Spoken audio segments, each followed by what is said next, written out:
Hello friends, నమస్తే. Welcome to నిత్య nature. ఈరోజు మీకు రెసిపీ వచ్చేసి కట్లెట్ చూపించబోతున్నాను. ఈజీగా ఇంట్లోనే ప్రిపేర్ చేసుకోవచ్చండి. ఇలా నేను చూసిన విధంగా చేసుకుంటే బయట తినాల్సిన అవసరం ఉండదండి. ఇంట్లోనే ఈజీగా రెడీ చేసుకోవచ్చు. ఇంకా మనం లేట్ చేయకుండా వీడియోలోకి వెళ్దాం. కట్లెట్ రెడీ చేసుకోవడానికి ముందుగా బఠానీ తీసుకోవాలండి. ఇక్కడ వైట్ బఠానీ తీసుకోవాలి. ఇక్కడ నేను చూస్తున్న విధంగా ఉంటుంది. ఇవి ఒక 6 అవర్స్ నానబెట్టుకోవాలండి.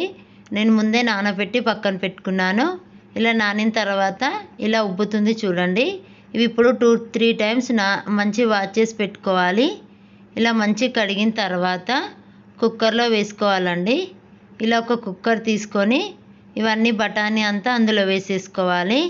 ఇలా మొత్తం వేసుకున్న తర్వాత నేను 1 కప్పు బఠానీ తీసుకున్నానండి. 1 కప్పు బఠానీకి ఒక పెద్ద సైజు ఆలుగడ్డ సరిపోతుంది. ఇలా పొట్టు తీసి ఇవి ఒకసారి వాష్ చేసుకొని ఇందులో వేసేసుకోవాలండి. ఆలుగడ్డలు వేసుకున్న తర్వాత దీనికి తగినంత వాటర్ పోసుకోవాలి.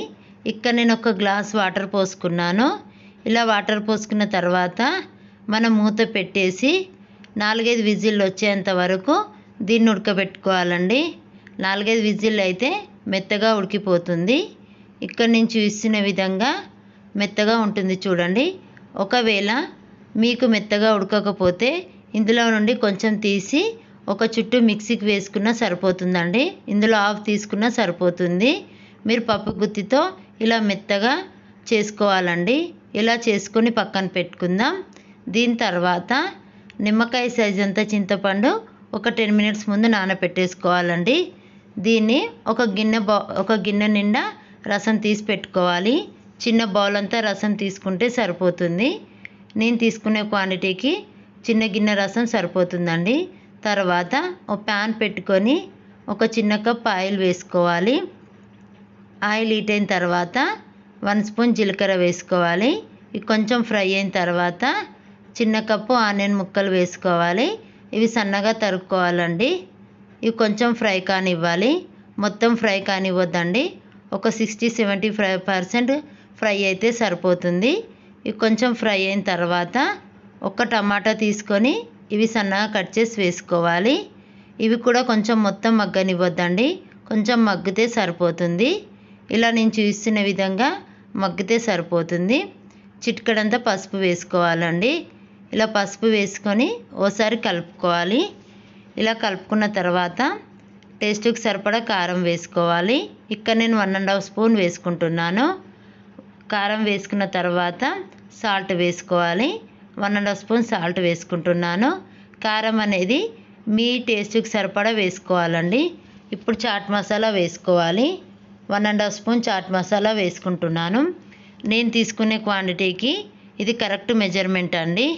మీ టేస్ట్కి సరిపడా చూసుకొని వేసుకోవాలి. ఇలా వేసుకొని అంతా ఒకసారి కలుపుకోవాలి.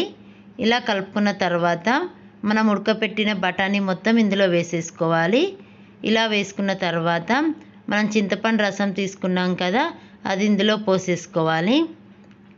ఇలా పోసేసుకొని ఒకసారి కలుపుకోవాలండి. ఇలా మొత్తం కలుపుకున్న తర్వాత హై ఫ్లేమ్లో పెట్టుకొని 10-15 మినిట్స్ ఇది ఉడకనివ్వాలండి. ఎంత బాగా ఉడికితే కట్లెట్ అనేది సూపర్గా వస్తుందండి. ఇలా చూడండి. ఇలా ఉడుకుతున్నప్పుడు పైన లేయర్ లాగా కొంచెం వైట్గా వస్తుంది కదా, బురుగులాగా వస్తున్నదంతా తీసేయాలండి. ఇలా తీయటం వలన కట్లెట్ కలర్ అనేది పాడవదండి. మనకు బయట చూసే విధంగానే కట్లెట్ కలర్ అనేది సూపర్గా వస్తుంది. ఇది మాత్రం కంపల్సరిగా తీసేయండి. ఇలా కలుపుకుంటూ దీన్ని ఉడకనివ్వాలి. ఇది ఎంత బాగా ఉడికితే టేస్ట్ అనేది అంత సూపర్గా వస్తుంది. ఇక్కడ చూడండి, ఇది రెడీ అయిపోయిందండి. కట్లెట్ అనేది సూపర్గా వచ్చింది. ఇలా నేను చూస్తున్న క్వాంటిటీ లాగా ఉంటే సరిపోతుంది. ఇప్పుడు ఇది ఒక ప్లేట్లోకి షిఫ్ట్ చేసుకుందాం. ఇలా కట్లెట్ అనేది సూపర్గా వచ్చిందండి. ఇలా ప్లేట్లో సర్వ్ చేసుకున్న తర్వాత మనం ఇప్పుడు గార్నిష్ చేసుకుందాం.